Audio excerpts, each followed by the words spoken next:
Well, for more on this now, we'll speak to Ghassan Ibrahim, a Syrian journalist and founder of the Global Arab Network. Ghassan, thank you very much for joining us today. So it's, of course, been nearly 3 months since Syria's rebel leaders took over from Bashar al-Assad. Their rise was, of course, met with both optimism and caution, so to speak, about their true colors. So with a bit more hindsight now, what direction do you think that this transitional government will take?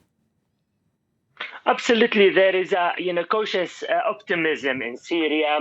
We noticed that the current government is mainly run by Islamists, one color, one-sided, one views. They have no enough diversity, while Syria itself has all these kind of different background, ethnicity and religiously.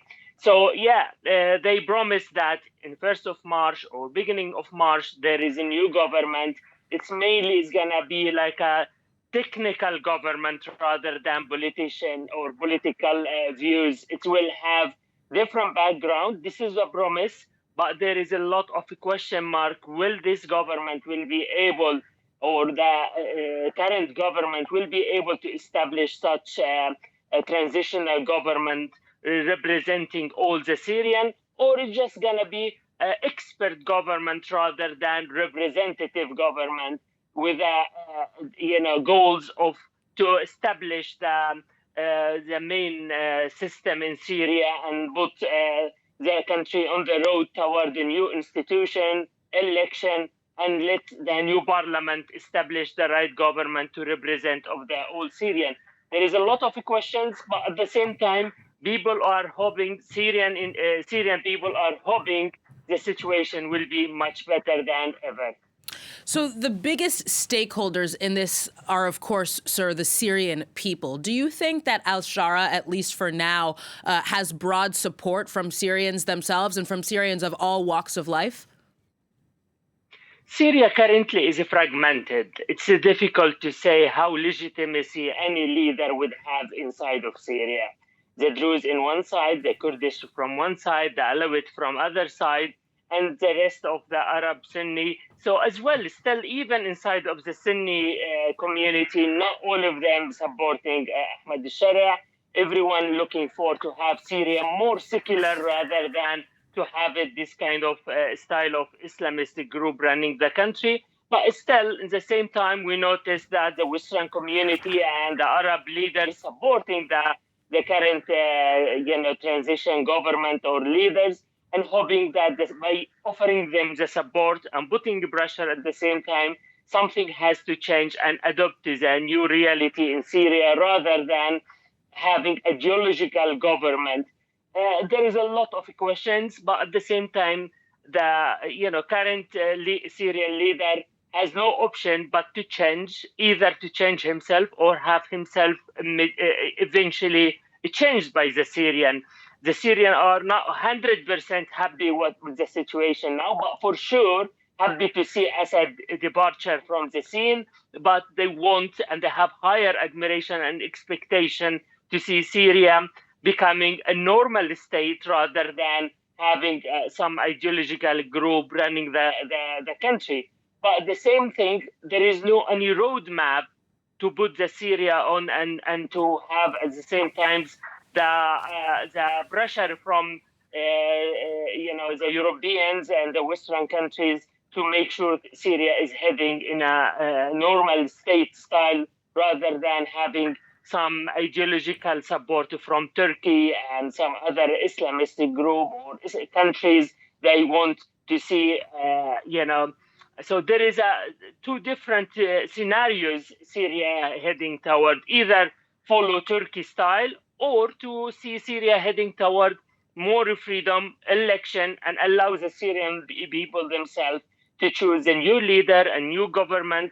Obviously, as well, there is an institution to be put in place. We see there is so far the current government is delaying everything, is not acting properly, especially that the latest National Dialogue conference did not represent all the Syrian as well. So there is a lot of question marks, but at the same time, we have to take in consideration there is nothing left in Syria. Assad, when he left, he managed, he stayed until the last minute when the Syrian state totally demolished. There is nothing to inherit from Assad.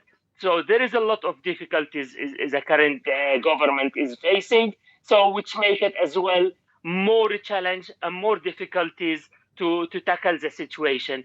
There is a hope if everyone from the international community participating on encouraging and putting pressure at the same time. Hopefully, something will end up in better place than at this moment where Islam is running the government. We just have a minute or so left, sir. So very briefly, if you can, the general instability in the region is certainly going to have an impact on the domestic situation in Syria, on the ability of this transitional government to put in place something that can last. So as far as its neighbors are concerned, what do you think are some of the biggest international challenges that this interim government will have to overcome to make domestic stability more likely? Absolutely, yes. The security and stability is another factor the current government is trying to deal with. This is why whenever someone asks them, there is no much politically happening, there is no much services being offered than before. They always say there is security issues. We don't have enough personnel to run the country.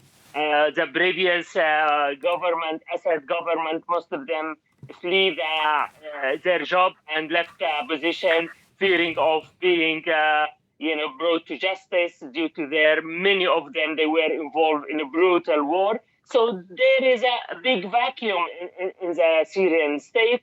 They are the current government trying to at least to keep it running as much as possible as normal, but at the same time the demand is much than ever before. Now there is a freedom in Syria. People can go to the street and say to the government, to the leaders, you are not delivering. During the Assad regime, there was no one able to do so. So due to that, there is a pressure internally from the Syrians themselves. Plus, as well, we see there is a lot of Arab leaders involved in the transition in Syria and want to change. They want to see the current government more diversified, taking in consideration all different backgrounds, but at the same time keeping the current stabilities and keeping the situation under control. No one wants Syria to go out of control and put pressure on the Jordanian, and the Israeli, and the Lebanese. So there is a concern. There is some sympathies as well toward the current government in terms of how they have to run such a destroyed country. There is no infrastructure. There is under as well the current government and Syria is under sanctions. So there is a lot of challenges, but as well there is a lot of demand and hopes that something has to change and satisfy all the demand from different parties involved in the Syrian crisis. We'll indeed see if that government is able at least to respond to some of those big concerns that you mentioned there. Ghassan Ibrahim, thank you so much for coming on the show today.